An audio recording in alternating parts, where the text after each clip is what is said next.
tiene bastante que ver con el tema que vamos a tocar, en el sentido de que a mí, aparte de mi afición por Asia Oriental y China en particular, de la cual si quieren al final podemos hablar, eh, a mí siempre me ha gustado todo lo que tiene que ver con el mundo digital y desde que estudié Derecho, pues el punto en el que lo digital se mezcla con la parte jurídica.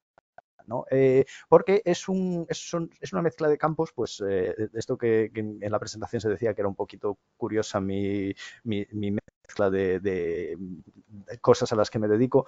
Esta mezcla en la realidad también es muy interesante. El punto en el que lo digital o las nuevas tecnologías se mezclan con el derecho pues eso, es interesante porque, por un lado, el derecho está intentando regular pues la sociedad en la que se mueve y lo hace a su ritmo, que suele ser un ritmo pausado. Y esto no es necesariamente malo, porque para hacer una buena ley pues hay que tomarse sus tiempos. Pero en cambio el desarrollo tecnológico normalmente va a una velocidad mucho más rápida. Y por eso la mezcla entre estos dos campos suele dar lugar a situaciones interesantes como la que vamos a ver hoy.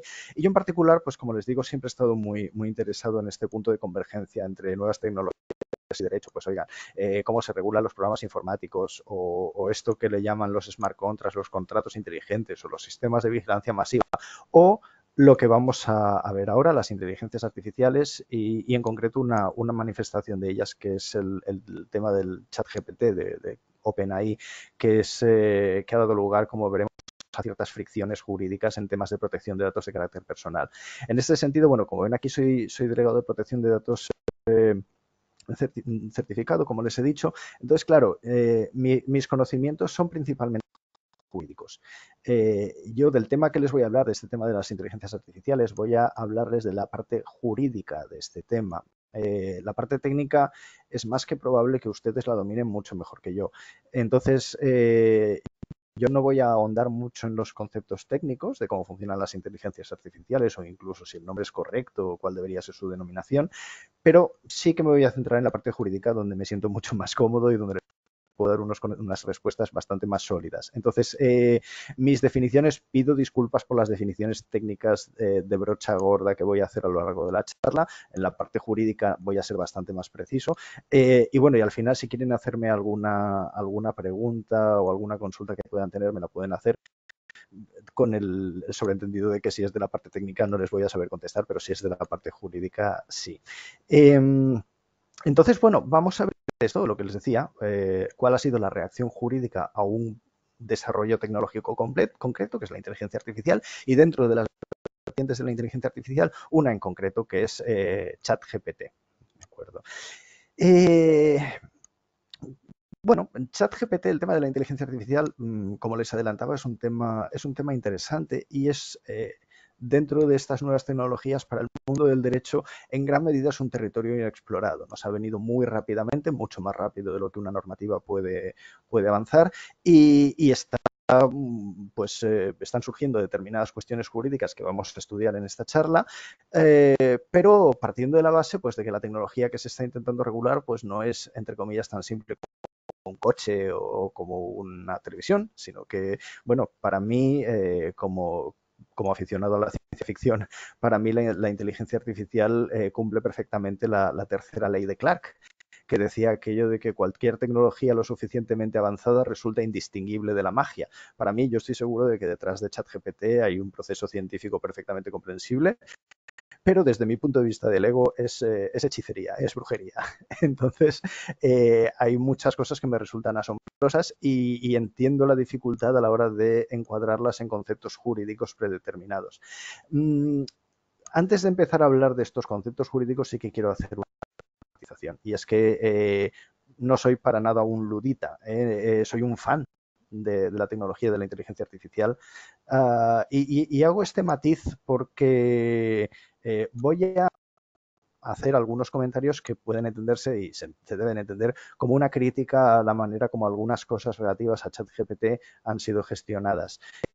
Esto no quiere decir que odie la tecnología, ni mucho menos. Yo utilizo mucho ChatGPT, no tanto en mi vertiente de abogado, porque en esa parte todavía no llega a ser totalmente fiable, más por la parte de escritor, Pero, por ejemplo, no llegó, no sé si oyeron, hace poco hubo, relativamente poco, en Estados Unidos, me parece que en Nueva York, hubo un abogado, muy listo él, que dijo, ostras, ¿esto genera textos? Pues nada, voy a pedirle que me escriba toda una demanda que tengo que presentar ante el juzgado y así todas esas horas de trabajo que me ahorro, ella me busca él las cosas y me las redacta. Le pidió la redacción de la demanda, ChatGPT la hizo de principio a fin y el hombre la presentó sin revisarla ni nada, tal cual estaba, la leyó así un poco por encima y dijo, ay, qué bonito, y la presentó.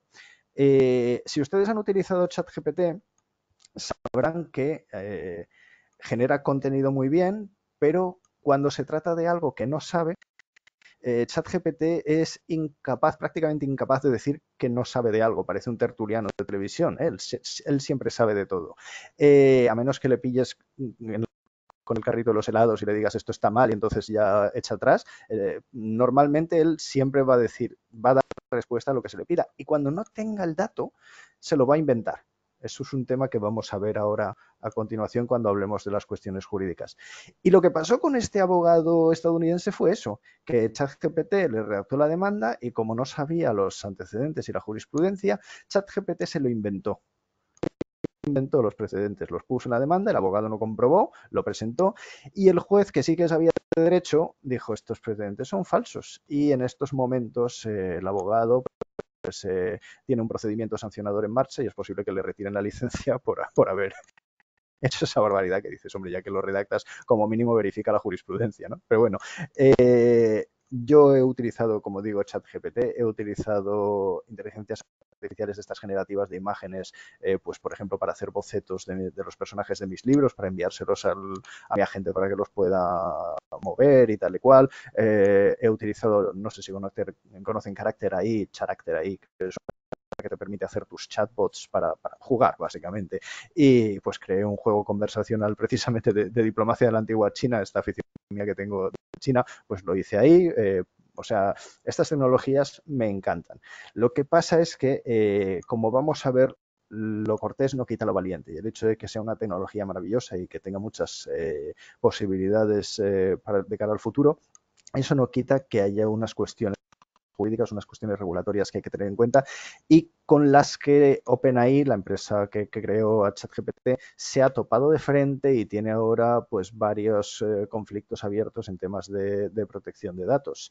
Y de esto pues en su día, hace unos meses, hubo un cierto escándalo. Entonces, ¿qué es exactamente lo que ha pasado o lo que pasó con ChatGPT relativo a la protección de datos? Yo les voy a explicar, bueno, básicamente hace unos meses surgió la rumorología en las redes cuando todavía no estaba claro qué era lo que estaba pasando y cuando los opiniólogos empezaron a opinar sin tener mucha idea de lo que decían, empezó a surgir por las redes voces enfurecidas que decían que la Unión Europea o que incluso España querían prohibir ChatGPT, que no lo iban a dejar estar en Europa, y entonces empezaron a argumentar contra todo esto y diciendo que si la Agencia Española de Protección de Datos quería prohibir los avances tecnológicos, que si era una barbaridad porque si prohibíamos ChatGPT íbamos a perder una ventaja comparativa tecnológica respecto al resto del mundo donde sí tendrían ChatGPT y nosotros no.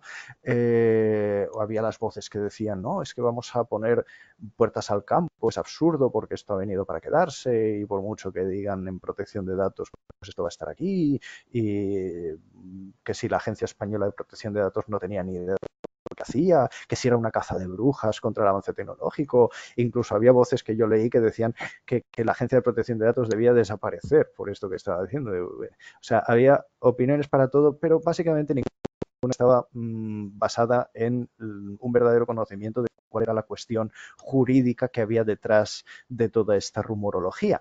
Entonces, lo primero que voy a hacer yo es explicar un poco en qué ha consistido este escándalo, en qué consistió, basándome pues en una cronología de sucesos, de cosas que han ido pasando a lo largo de este año, y luego estudiaremos una serie de datos legales que sean de aplicación a toda esta cronología y a toda esta situación. Al respecto de esto les haré mi resumen personal y les daré pues mi opinión jurídica. Es una opinión jurídica fundamentada pero aviso, no deja de ser una opinión. Yo no represento a la Agencia Española de Protección de Datos, ni sé lo que el día de mañana va a decir la agencia cuando se pronuncie sobre este tema.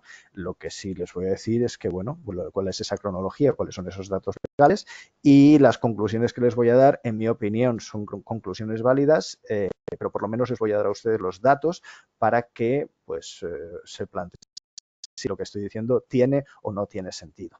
Entonces, si les parece, voy a empezar un poco con la cronología de los eventos. ¿Qué ha pasado con ChatGPT? Todo esto empieza el día 13 de marzo de este año. El día 13 de marzo se reúne el Comité Europeo de Protección de Datos. Para quien no lo sepa, el Comité Europeo de Protección de Datos es una especie de un grupo de sabios a nivel europeo que son los mayores expertos en materia de protección de datos dentro del ámbito de la Unión Europea, ¿no? Pues, por ejemplo, están las autoridades de control ahí, está la Agencia Española de Protección de Datos, está el Garante Italiano, etcétera. Se reúnen, hacen grupos de trabajo, hacen resoluciones y a grandes rasgos lo que hacen es informar o dar guías, pautas para ver cómo se debe interpretar o aplicar la normativa de protección de datos en Europa, ¿no? Entonces, como digo, el día 13 de marzo se reúne el Comité Europeo de Protección de Datos para crear un grupo de trabajo específico sobre OpenAI, la empresa que ha creado ChatGPT, y específicamente su producto ChatGPT. Es decir, el Comité Europeo de Protección de Datos empieza a investigar, pues bueno, como primer para decir cómo encajamos toda esta situación jurídica en la normativa europea de protección de datos. Pero ese mismo mes, a finales de marzo, mientras a día de hoy no hay una resolución definitiva y firme sobre todo este tema, pero a finales de marzo el Garante Italiano de Protección de Datos, el equivalente italiano a la Agencia Española de Protección de Datos, adopta una decisión que saltó a todos los periódicos de todo el mundo, que es prohibir ChatGPT en Italia. Es decir, que en Italia, por protección de datos, no se puede usar cautelarmente ChatGPT. Luego veremos qué argumentos utilizó el garante italiano y veremos de qué manera contestó OpenAI. Pero lo que sí diremos es que era una suspensión, digamos, cautelar, porque lo que le estaba diciendo el garante italiano a OpenAI es que les daba 20 días para que, bueno, había una serie de cuestiones que les planteaban, unas dudas jurídicas que les planteaban, les daban 20 días para que o bien corrigieran esos defectos que a priori tenían o les dieran información respecto a qué medidas tenían para cumplir con los aspectos de los que les hablaba el garante. Cuando salió todo esto, OpenAI decidió cerrar ChatGPT en Italia, cumplió la orden y en Italia, en ese momento, fue imposible acceder a ChatGPT. Y a los usuarios de pago italianos, porque ChatGPT tiene una versión de pago, a los usuarios de pago italianos se les devolvió el dinero. O sea, esto fue un problema tanto de relaciones públicas como pues económico, en el sentido de que le costó dinero a OpenAI. Mientras estaba todo esto en marcha, el día 13 de abril entra en escena la Agencia Española de Protección de Datos. Y lo que dice es que va a iniciar una investigación de oficio sobre OpenAI también, independientemente del grupo de trabajo del Comité Europeo de Protección de Datos, pues a nivel español se inicia una investigación de oficio pues para ver qué riesgos a la privacidad tiene ChatGPT o qué medidas se puede acordar al respecto. A renglón seguido, el día 25 de abril, Alemania se une también al carro y dice que ellos también van a iniciar una investigación de oficio, el garante alemán, el equivalente de la Agencia Española de Protección de Datos, pero en Alemania, hacen también inician esta investigación y 3 días después, el día 28 de abril, ChatGPT vuelve a Italia. Después de haber adoptado ciertas medidas correctoras que veremos después, el garante italiano da permiso para que, vale, de acuerdo, estas medidas correctoras me parecen bien y se puede poner en marcha el ChatGPT en Italia. A partir de este momento, las fichas de dominó no solo caen en el ámbito europeo, sino que empiezan a caer en el ámbito internacional, más allá de Europa. El día 11 de mayo, las autoridades de la red iberoamericana de protección de datos hacen lo mismo que el Comité Europeo de Protección de Datos. Inician una acción coordinada de investigación sobre ChatGPT, lo mismo en lo que está trabajando el Comité Europeo de Protección de Datos, pues a nivel iberoamericano se empieza a hacer también. Y el día 30 de junio, en Estados Unidos, concretamente en California, se presenta una demanda contra OpenAI, concretamente contra ChatGPT, porque el argumento principal es que dice que ChatGPT ha sido entrenado con datos robados. Y les quiero pedir que se queden con este concepto porque luego vamos a ver qué repercusiones tiene incluso a nivel europeo. Aunque esto sea una demanda en Estados Unidos, este concepto puede tener una cierta repercusión también en Europa y veremos por qué. Pero tenemos también esta situación, esta cadena de piezas de dominó que han ido cayendo. La última noticia que tenemos es del día 29 de agosto, de anteayer, como quien dice, y es bastante importante en el sentido de que es en Polonia. Se presenta un particular, un tal Lukas Oleśnik, presenta una queja ante la Oficina Polaca de Protección de Datos contra ChatGPT. Esto tiene mucha importancia porque es la primera vez que, más allá de la demanda esta de California, es la primera vez en el ámbito europeo en la que no es una investigación de oficio de las autoridades, sino que es un particular el que presenta una reclamación como perjudicado directamente a nivel personal por el uso de ChatGPT. De hecho, la queja, la reclamación del señor Oleśnik son 17 páginas en las que detalla una serie de violaciones que supuestamente habría cometido contra él particularmente el ChatGPT, violaciones del RGPD, del Reglamento General de Protección de Datos, y argumenta cosas como que no tiene una base jurídica legitimadora para el tratamiento, que hay problemas en la transparencia de los datos, que hay problemas a la hora de gestionar los derechos de los interesados, que no se cumple el principio de privacidad desde el diseño, una serie de argumentos. Después veremos si esta reclamación tiene o no tiene base, pero como mínimo ya vemos que la situación cambia, estamos en otro terreno de juego. Ya no estamos ante unas autoridades que dicen, bueno, vamos a ver si investigamos sobre esto y demás, sino que es un particular que está pidiendo a las autoridades que inicien un procedimiento sancionador contra ChatGPT por considerarse directamente perjudicado. Es un cambio jurídico importante. Les he de decir que a día de hoy, esta investigación de oficio de la Agencia Española de Protección de Datos no hay una resolución al respecto, todavía no han llegado a ninguna conclusión. También continúa la investigación del garante italiano, es decir, el garante italiano retiró las medidas cautelares de prohibición de en Italia, pero sigue investigando y puede acabar con un procedimiento sancionador también. Y evidentemente dentro del procedimiento sancionador, pues la demanda, la queja que se ha puesto ante la Autoridad de Protección de Datos polaca sigue adelante, es muy reciente y bueno, habrá que ver si esto acaba en un procedimiento sancionador. Recuerden ustedes que las multas del RGPD pueden llegar a ser muy gravosas. Perdón. Y si ha sido tan grave como lo que decía el señor Lukas Oleśnik, pues la multa podría ser considerable. Entonces, claro, aquí es cuando tenemos que empezar a hilar fino y hablar de temas jurídicos y plantearnos cuál es el contexto jurídico en el que nos estamos moviendo. ¿Vale? Sabemos más o menos lo que es una inteligencia artificial y lo que puede o no puede hacer, pero ¿en qué marco jurídico nos movemos cuando estamos hablando de ChatGPT? Y esto me obliga un poco a ir a un concepto bastante básico que estoy seguro de que ustedes conocen, pero que requiere que yo lo mencione aunque sea ligeramente de pasada, que es el concepto de que es un dato de carácter personal. Y les digo esto porque ha habido mucha gente, cuando hablaba del problema este de ChatGPT en Italia y la investigación de la Agencia Española de Protección de Datos, ha habido gente que decía, no, es que un dato personal solo es pues mi nombre, mi dirección IP y las cookies, o sea, posiciones tan minimalistas como estas. Y claro, esta gente, su argumentación era, si ChatGPT no está tratando datos personales, porque los datos personales son esto que acabo de decir yo, si no está tratando datos personales, ¿qué pinta la Agencia Española de Protección de Datos? ¿Qué pinta el garante italiano investigando esto? ¿Qué pinta el Comité Europeo de Protección de Datos?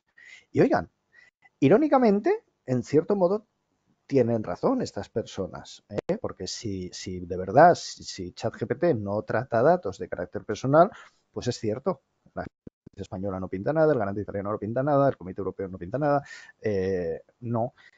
Pero si resulta que estamos hablando de datos de carácter personal, entonces sí. Entonces es importante refrescar un poco la definición jurídica europea, que bueno, se parece bastante a las definiciones jurídicas de otras jurisdicciones a nivel internacional, de protección de datos de carácter personal. Perdón. Un dato de carácter personal es cualquier información relativa a una persona física identificada o identificable. Esto más o menos ya es sabido, pero esto tiene bastante importancia en dos elementos concretos. En primer lugar, en el de cualquier información. No es solo mi nombre, no es solo mi dirección IP, es cualquier dato, valga la redundancia, que haga referencia a mí, es un dato de carácter personal. Y luego, por otro lado, cualquier información relativa a una persona física identificada o identificable. Si de alguna manera soy capaz de identificar a la persona con el dato que esté tratando, pues oiga, eso será un dato de carácter personal. Por ponerlo de una manera sencilla, si yo digo los alemanes son rubios, el concepto rubio como color de pelo podría interpretarse como dato de carácter personal, pero si lo digo en la frase los alemanes son rubios, no estoy hablando de ninguna persona física identificada o identificable. Ahora, si digo Johann Müller, ese alemán de ahí concretamente, es rubio, pues ese mismo dato, la palabra rubio, que antes no era un dato de carácter personal, ahora sí lo es porque hace referencia a una persona física identificada o identificable. Entonces esto es importante desde el punto de vista de ChatGPT porque, disculpen, porque si la información con la que estamos tratando, pues eso, si es una información que hace referencia a una persona física identificada o identificable, estaremos ante un dato de carácter personal. ¿Y qué quiere decir esto? Pues que tendremos las consideraciones jurídicas o las obligaciones jurídicas de las que vamos a hablar ahora. Obviamente, bueno, este dato de carácter personal necesitaremos estar tratándolo para que entre dentro de la normativa europea, pero como el concepto de tratamiento de datos también sabrán que es bastante amplio, ¿ChatGPT hace un tratamiento de datos de carácter personal? Hombre, básicamente un tratamiento es cualquier cosa que hagamos con un dato de carácter personal. Así que si la información que con la que está trabajando ChatGPT es un dato de carácter personal, pues probablemente entonces lo que tendremos es que el ChatGPT está vinculado por el RGPD, por el Reglamento General de Protección de Datos. Y esto tiene una importante consideración, que es que si así es, entonces ChatGPT tiene que cumplir las obligaciones que aparecen en el RGPD. Si OpenAI a través de ChatGPT está tratando información relativa a una persona física identificada o identificable, tiene que cumplirse con las obligaciones legales que hay dentro del RGPD. Ahora veremos cuáles son esas obligaciones, pero antes de nada ha habido gente que ha negado la mayor y ha dicho, no, mire, ChatGPT no está tratando datos de carácter personal porque en los datasets, en los conjuntos de datos que se utilizan para entrenar a la inteligencia artificial y que luego sea capaz de generar ese contenido que aparece mágicamente en la pantalla, en los datasets los datos están anonimizados. Es decir, no hay ninguna referencia a personas físicas concretas. Con lo cual, bueno, lo que decíamos antes, podría ser que en ese caso no estuviéramos hablando de un dato de carácter personal y por lo tanto estaríamos fuera del ámbito de aplicación del RGPD. Lo primero que vamos a hacer, vamos a suponer que es cierto, vamos a suponer que los datos de los datasets están anonimizados. que efectivamente no hay información que apunte concretamente a una persona física, identificada o identificable. Lo primero que he de decir es que esto que vamos a suponer es un salto de fe, porque como ustedes comprenderán, no sabemos si lo están o no lo están. Tenemos la palabra de OpenAI, pero entenderán que hace falta algún tipo de inspección previa para ver si realmente lo están, para ver si es verdad. Porque por lo que nosotros sabemos, igual hasta los datos de los datasets son datos personales y están en plain text, están en texto llano. A saber, no lo sabemos. Pero bueno, independientemente de que hay inspecciones en marcha y que ya se verá, vamos a suponer que los datos están anonimizados. Y vamos a suponer que de verdad lo están, porque la cuestión esencial de la anonimización es que no sea reversible. Es decir, desde el momento en que yo puedo esos datos anónimos de alguna manera dar marcha atrás y saber a qué personas se están refiriendo, esos datos no tienen una anonimización lo suficientemente sólida como para dejar exento de las garantías del RGPD. Imagínense lo siguiente, yo hago un estudio médico y para los pacientes anonimizo totalmente los datos y lo que digo es varón de 40 a 50 años con tal enfermedad rara que vive en Secarral del Morlaco, que es un pueblo que tiene 30 habitantes, de los cuales pues obviamente solo una persona tiene esta enfermedad rara. ¿Están anonimizados los datos?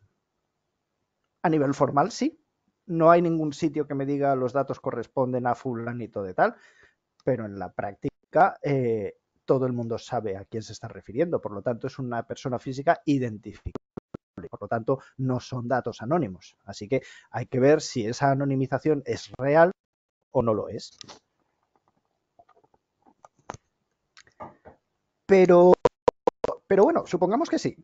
Supongamos que son datos plenamente anónimos. La siguiente pregunta jurídica que nos hemos de hacer es ¿de dónde han salido estos datos? ¿Los han sacado de un blog mío o de alguna página web mía o alguna fuente mía? Porque, ojo, primero puede que allí haya información que permita desanonimizar los datos. Pero bueno, lo importante de todo esto es algo que encaja con lo que habíamos visto del robo de los datos que se hablaba en la demanda en California. Y es el hecho de que hay una creencia generalizada de que cualquier cosa que está en Internet es de uso libre y se puede usar para cualquier finalidad. Entonces, si yo tengo un blog, pues está la creencia de que se puede usar ese blog para lo que sea. Yendo a cosas más concretas, si yo tengo un blog donde hablo de mis proyectos de escritura y pongo una dirección de correo electrónico ahí públicamente para que, pues, si la gente quiere enviarme comentarios sobre mis textos o lo que sea, pues temas literarios, pues hay una corriente de pensamiento que opina que como he puesto esa dirección de correo electrónico a nivel público en mi blog de acceso abierto, pueden coger esa dirección de correo electrónico y utilizarla para enviarme publicidad de yo qué sé, de unos coches de segunda mano o de una multipropiedad. Y no es así, no es así. Que algo esté en Internet no quiere decir que se pueda usar para cualquier cosa. Y yo siempre pongo el mismo ejemplo. Vayan ustedes ahora mismo a la página web de Disney, de la maravillosa corporación Disney. Vayan ahí, se abrirá y verán que hay un montón, en la página web tiene un montón de dibujitos de personajes de Disney. Están ahí puestos en la página web para que cualquiera acceda, están públicos, están visibles, ¿no? Y técnicamente, bueno, pueden ustedes capturar la pantalla o copiar la imagen o lo que sea y descargarse en el ordenador. Con lo cual, si seguimos esta línea de pensamiento, esos dibujos son de uso libre, ¿no? Entonces, bueno, yo lo que les sugiero es que cojan esos dibujitos, los estampen en camisetas y los intenten vender por internet y luego me cuentan qué conversación han tenido con los abogados de la corporación Disney. Y a ver qué tal les ha ido su argumentación de que es que estaba en internet y por lo tanto es libre. Claro, es que no funciona así. Por mucho que algo esté en Internet, no quiere decir que se pueda utilizar para cualquier finalidad. Y yendo al tema de la protección de datos, hace un año y poco, sí, hubo una resolución bastante importante aquí en España de la Agencia Española de Protección de Datos respecto a una corporación también que se llamaba Equifax, que se llama Equifax. Equifax es una corporación internacional con varias sedes y su sede en España tuvo una idea bastante brillante de un servicio, entre otros muchos, que podía ofrecer a sus clientes, que era un servicio de gestión de morosos. Lo que Equifax pensó es, en España existe el BOE, existe el BORME, el Boletín del Registro Mercantil, las resoluciones judiciales son públicas, se podría hacer un sistema informático que fuera rastreando las resoluciones que aparecen publicadas en el BOE, en el BORME y demás, para captar nombres de gente que ha sido condenada por deudas. Es decir, tendríamos una base de datos de deudores. Luego podríamos coger esa base de datos de deudores y ofrecerla a nuestros clientes, gente que quisiera hacer con relaciones comerciales con personas, para que pudieran buscar en la base de datos si eran de fiar o no eran de fiar. Y entonces, bueno, no habría ningún problema porque los datos se han sacado de una fuente pública. Oigan, el BOE, el BORME, son boletines oficiales que su finalidad, por definición, lo que buscan es dar publicidad a las cosas. No puede ser más público, no se puede ser más público que el BOE o que el BORME. Es imposible. Y por lo tanto no debería haber ningún problema jurídico. Porque, total, están para eso, para que se difunda esa información. Lo que pasa es que Equifax, con el maravilloso sistema de Equifax, que además fallaba más que una escopeta de feria, le presentaron aproximadamente unas 200 quejas contra este sistema y la Agencia Española de Protección de Datos emitió una resolución también muy, muy interesante de unas como 200 páginas también, que hombre, si les interesa el tema se la recomiendo, es bastante técnico y bastante farragoso, pero la argumentación que hace sobre este tema es interesante, porque evidentemente la gente de Equifax se justificó diciendo, no, oiga, yo podía tratar estos datos, pues son públicos. Y la Agencia Española de Protección de Datos hizo una matización. No, mire, aquí lo importante es la finalidad para la cual se ha hecho público el dato. El que exista el BOE, el BORME y demás, sí, tiene la finalidad de que haya una publicidad, pero dentro de una publicidad de la información que hay dentro, pero esa publicidad no incluye la finalidad de que un tercero se lucre vendiendo esta información, con lo cual, al no haber una finalidad justa, legítima para el tratamiento de datos, ese tratamiento de datos pasa a ser ilegal. Porque lo que viene a decir la agencia es eso, hay muchas cosas en Internet que son públicas, pues lo que les acabo de decir de la corporación Disney. Sí, sí, Disney ha puesto sus dibujitos ahí en la página web, pero no es para que ustedes vendan camisetas. Es para hacer publicidad de sus propias series y productos y hacerse ricos ellos, no los demás. La finalidad por la que se trata un dato de carácter personal o la finalidad por la que un dato está público en Internet o lo que sea, es esencial. Y salirnos de esta finalidad, en el caso de tratamiento de datos de carácter personal, es violar la normativa de protección de datos. Y de hecho, la Agencia Española de Protección de Datos acabó multando a Equifax nada menos que con 1.000.000 de euros por el uso que habían dado de la información sacada de fuentes públicas. Entonces, el primer problema que tenemos aquí, pues para ChatGPT es esto. La información está, suponiendo que los datasets estén anonimizados y demás, ¿de dónde ha salido esta información? A lo mejor la demanda de California tiene razón y estamos hablando, entre comillas, de un robo de datos, porque esos datos no estaban ahí para entrenar a ChatGPT, sino que estaban ahí pues porque a la gente le apetecía tener un blog y no para que viniera un bot y los fagocitara. Entonces, bueno, como ven, la cosa ya no está tan en blanco y negro. Hay matices que tenemos que aclarar. Y oiga, que quizá es posible que OpenAI lo haya hecho todo de forma maravillosa, y esté todo bien. La demanda de Polonia que vamos a ver ahora nos hace pensar que seguramente no. Pero, oiga, igual lo han hecho bien. Lo que pasa es que no sabremos si OpenAI ha hecho las cosas bien o mal hasta que las estudiemos con calma, hasta que haya un procedimiento, pues eso, de una investigación de oficio o lo que sea, que teniendo en cuenta todas las circunstancias, pues veamos si se amolda o no se amolda a la normativa vigente. Y oiga, teniendo en cuenta los riesgos que hay vinculados al tratamiento de datos por parte de ChatGPT, eh, es buena idea que respiremos hondo, lo estudiemos con calma y veamos si las cosas están bien. Es como, oiga, tenemos una fábrica donde estamos haciendo carne mechada y viene una inspección de sanidad a ver si lo estamos haciendo bien o mal. No tiene otra más naturaleza que esto. Pero, pero voy a ir más lejos, porque estábamos hablando hasta ahora de los datasets y que era el punto en el que los defensores acérrimos de ChatGPT se basaban para decir que todo esto a nivel jurídico no tenía base. Pero pues olvidemos los datasets. Supongamos que todo en los datasets está bien y está maravilloso.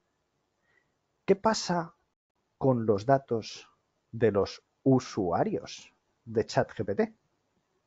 Porque claro, si yo quiero acceder a ChatGPT, tengo que crearme una cuenta de usuario. Y eso implica que van a tratar mis datos de usuario. Ya no el dataset, sino los datos de yo usuario de ChatGPT. ¿eh? Y oigan, cualquier servicio en Internet que esté tratando datos de carácter personal tiene que cumplir con una serie de obligaciones. Ya no estamos hablando del dataset, estamos hablando de lo mismo que le pediríamos a una página web que en vez de tener un bot de inteligencia artificial, lo que tuviera, pues que me vende canciones de reggaetón. Pues la misma el mismo cumplimiento normativo que se le pide a esta página web también se le tiene que pedir a OpenAI y a ChatGPT. ¿Ah? Cumple las garantías del RGPD, las mismas garantías que le pediríamos a cualquier otra página web que tuviera unos usuarios cuyos datos estamos tratando para la finalidad que sea, ya sin datasets. Y además con la agravante de que ChatGPT puede usar los datos del propio usuario para seguir entrenando a ChatGPT. Con lo cual ahí hay una capa adicional de riesgo que también conviene estudiar. Y hay muchas cosas que hay que tener en cuenta en este sentido, ya solo con los datos de los usuarios. Oiga, ¿cuál es la base jurídica de legitimación de ese tratamiento? Porque yo para tratar datos de carácter personal basándome en el RGPD necesito una base jurídica de legitimación. Normalmente será el consentimiento, normalmente me dan permiso para tratar los datos y por eso los trato, pero hay otras bases de legitimación y el RGPD nos obliga a especificar en cuál nos estamos basando, cuál estamos usando. Entonces, ChatGPT, ¿qué base de legitimación está usando? Y si es el consentimiento no se puede dar de cualquier manera. ¿Se ofrece con la debida claridad el consentimiento a los interesados? ¿Se le da toda la información que se le tiene que dar a los interesados, de acuerdo con lo que dice el RGPD? ¿Qué pasa si hay menores? Los menores, en caso de que se permita menores, hay unas determinadas garantías adicionales en materia de cómo se les tiene que pedir el consentimiento. ¿Qué pasa con el ejercicio de los derechos de los interesados? Ahora veremos qué le pasó al señor Lukas Olesnik en Polonia, pero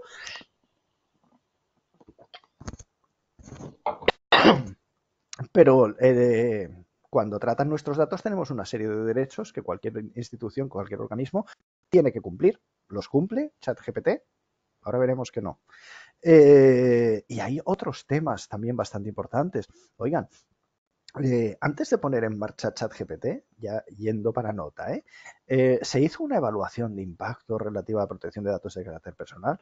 Por si no lo saben, una evaluación de impacto es una especie de análisis de riesgo que se tiene que hacer cuando vamos a empezar un tratamiento de datos que a priori parece peligroso. Entonces lo que hacemos es analizar los riesgos que hay, ver cómo podemos mitigar esos riesgos y adoptar medidas correctoras incluso antes de empezar el proceso de tratamiento de datos. Y esto es lo importante.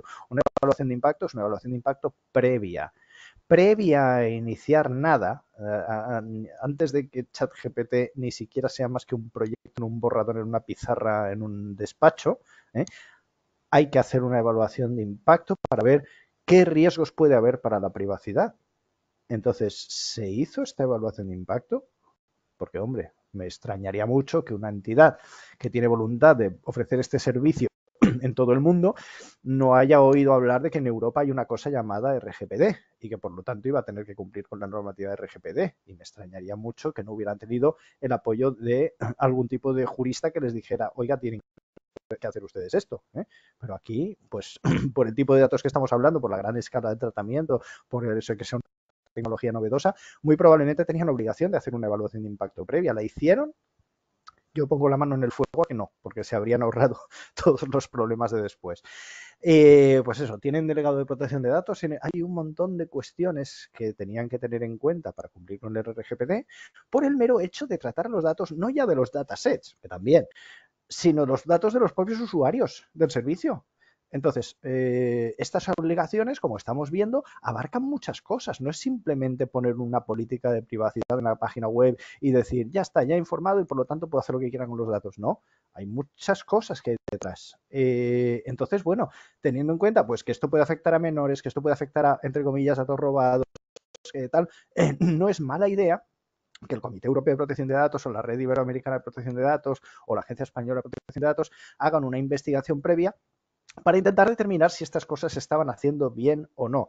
Porque miren, todas estas cosas, un principio básico del RGPD es que la protección de datos tiene que estar incorporada al tratamiento que estemos haciendo como medidas de protección desde el diseño y por defecto. Es decir, antes de empezar a trabajar en nada, lo primero en lo que tengo que pensar no es ni en la campaña de marketing, ni en cómo voy a llegar a los usuarios, ni en cómo voy a desarrollar la tecnología. No, lo que dice la normativa es, lo primero que tienes que pensar es cómo voy a proteger los datos.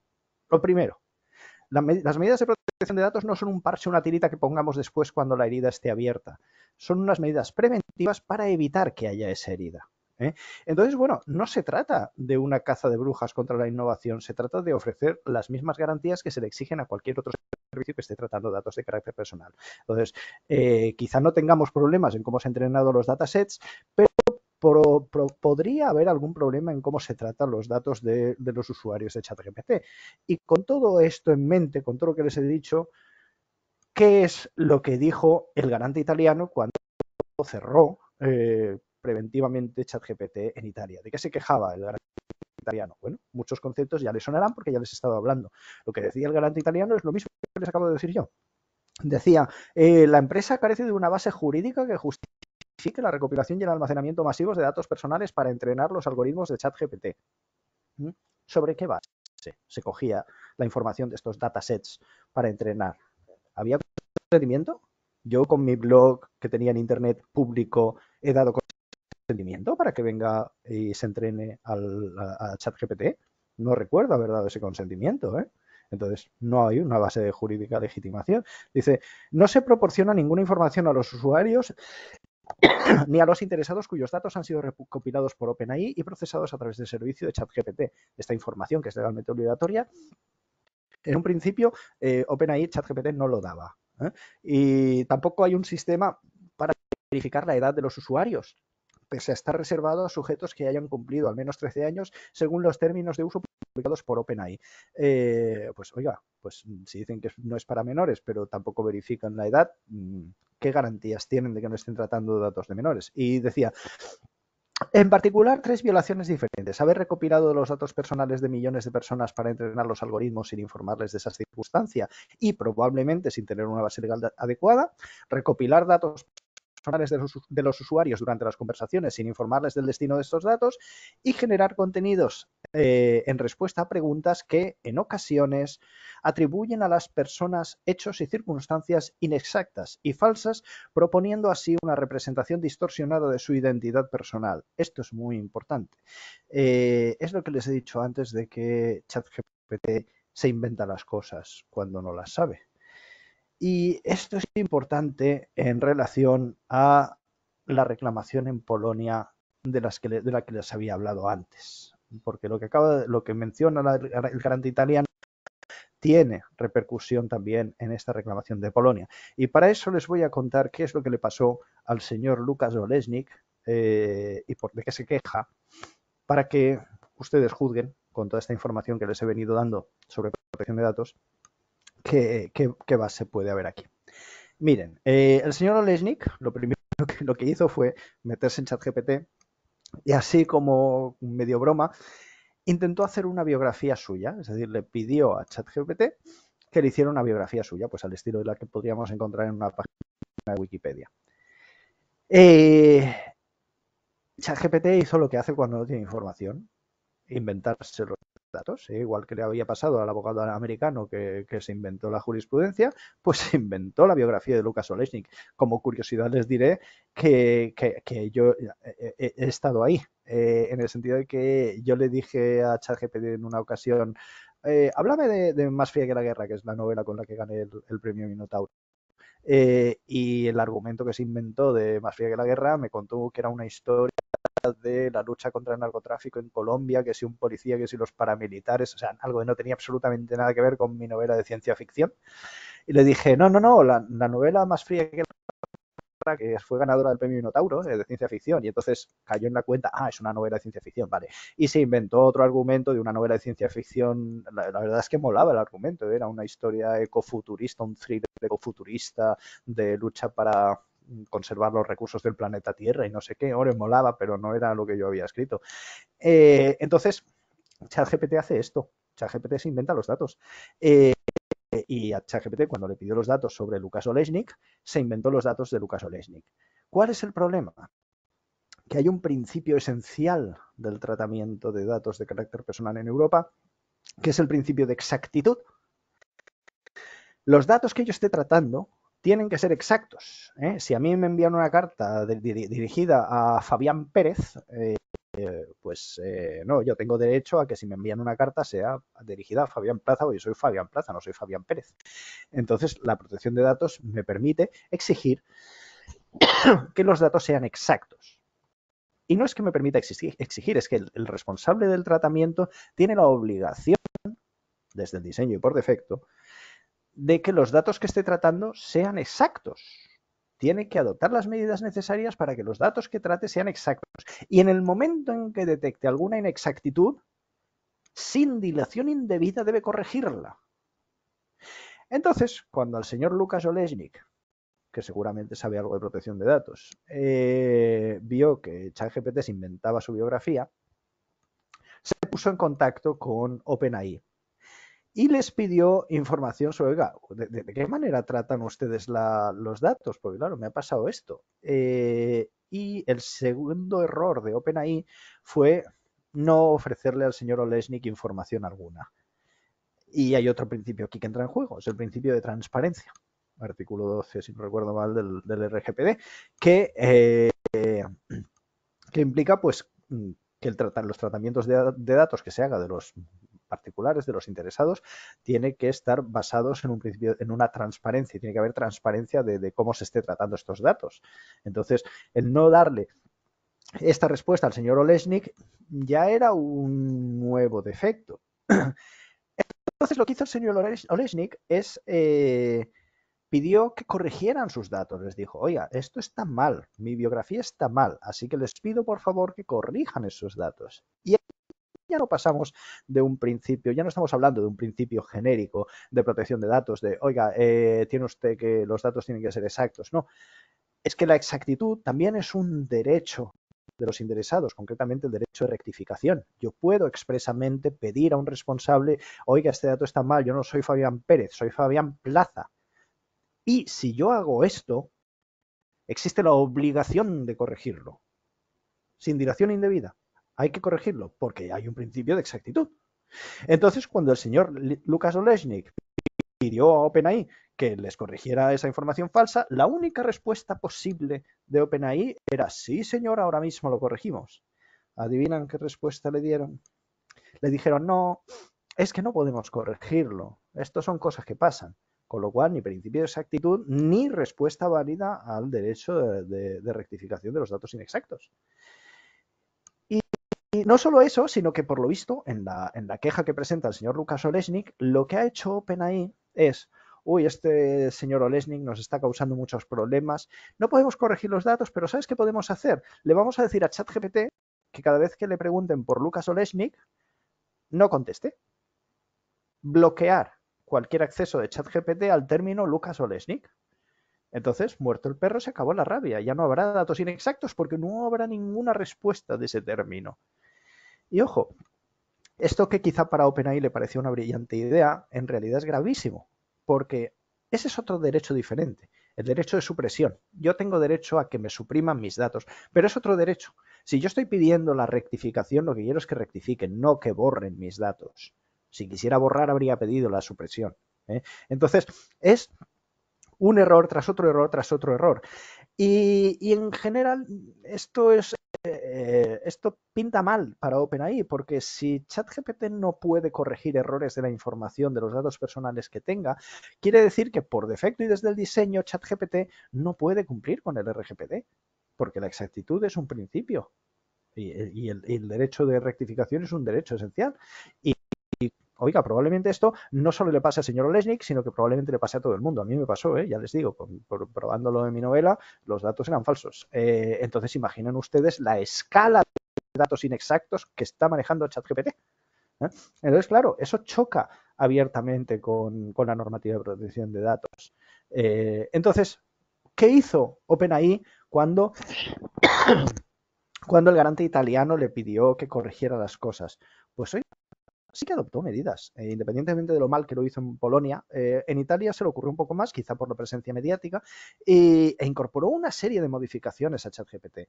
La posibilidad de borrar el historial de las conversaciones, el borrado automático de datos en 30 días, salvo que se diga lo contrario, una mayor información sobre qué se hace con los datos, un formulario en línea para ejercer los derechos de los interesados, la obligación de dar la fecha de nacimiento para que los menores no se pudieran meter con tanta facilidad y tal. O sea, en definitiva, lo que hizo OpenAI es lo que tenía que haber hecho desde el diseño y por defecto. Cumplir con el RGPD, que lo podrían haber hecho desde el principio y nos habríamos ahorrado todo este viaje, pero al final acabaron cumpliendo. Entonces, así un poco para recapitular, lo que tengo que decir respecto a todo este asunto, a ver, miren, el garante italiano, la Agencia Española de Protección de Datos, si me permiten ustedes la comparación, es un poco como que vamos por el coche, con el coche y de repente en un control de carretera nos encontramos a la Guardia Civil. Y la Guardia Civil nos pide los papeles del coche. Pues si tenemos los papeles, sacamos, se los damos y no pasa nada. Si no tenemos los papeles, pues nos cae una sanción. Y nos parece perfectamente normal, ¿verdad? Es esto, es un organismo que tiene la función de inspeccionar una determinada actividad para ver si se amolda a los principios jurídicos que rigen esta actividad y ya está. Bueno, pues esta misma situación que nos parece perfectamente normal en el caso de la Guardia Civil de Tráfico, por aquí pues se montó el escándalo del que les he hablado antes y se llegó a decir oh, no, es que ¿por qué se mete la Agencia Española de Protección de Datos en esto? Es que la agencia, la EPD, no debería meterse en esto. Oigan, miren, perdónenme un poco el sarcasmo, ¿no? Pero si la Agencia Española de Protección de Datos no debe hacer inspecciones para proteger los datos, ya me dirán ustedes a qué se supone que se tiene que dedicar la EPD. ¿A qué se dedica la Agencia Española de Protección de Datos? ¿A tejer calceta? ¿A inspeccionar la calidad de los gazpachos de los restaurantes? Evidentemente, estaba haciendo algo, y el garante italiano, que es dentro de sus atribuciones jurídicas. Luego aquello que decían, no, es que esto es poner puertas al campo, no van a poder parar este avance tecnológico por mucho que quieran. Digo, bueno, a ver, tampoco es que me parezca un argumento de lo más sólido, teniendo en cuenta que, a ver, a día de hoy les voy a confesar algo. En España todos los días hay robos y asesinatos, ¿eh? Y por lo visto tampoco los podemos parar, pero seguimos luchando contra ellos, porque eso es lo que hay que hacer. Aunque sea muy difícil de pararlo, si la ley lo prohíbe, pues oiga, tendremos que ir contra ello. Y en este sentido tampoco me vale el argumento de, no, es que esto obstaculiza el avance de la ciencia.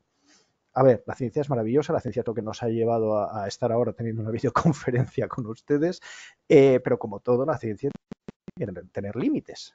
Yo estoy seguro, por ejemplo, de que la investigación genética va a hacer avanzar muchísimo a la humanidad, pero ese hecho en abstracto no me da mi derecho a investigar con seres humanos como si yo fuera el doctor Mengele. Yo lo que tengo que hacer es cumplir la ley, por mucho que sea la ciencia que estoy haciendo avanzar, que no estamos aquí no soy el doctor Frankenstein.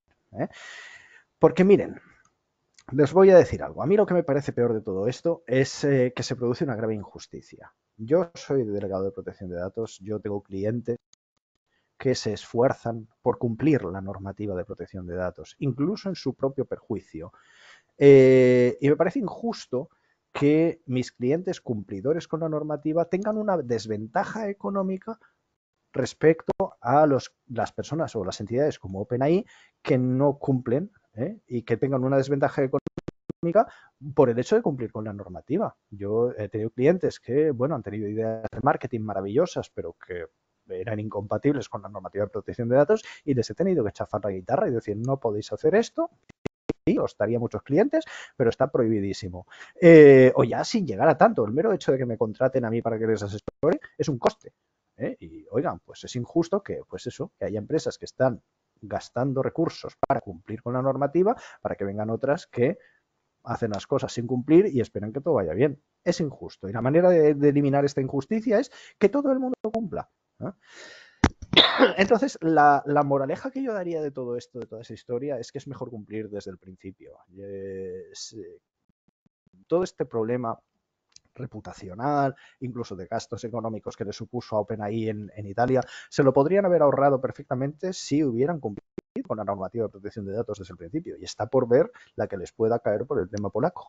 Pero si hubieran cumplido desde el principio, nada de esto les habría pasado. Así que, ya como conclusión, sí, de toda esta charla que les he dado, solo se van a quedar con una cosa, quédense con este consejo mío. Cumplan con la normativa desde el principio, que a la larga les va a salir más a cuenta. Entonces, bueno, nada, no tengo mucho más que decir. Voy a intentar dejar de compartir la pantalla, a ver si soy capaz de hacerlo. Y bueno, y ya a partir de ahí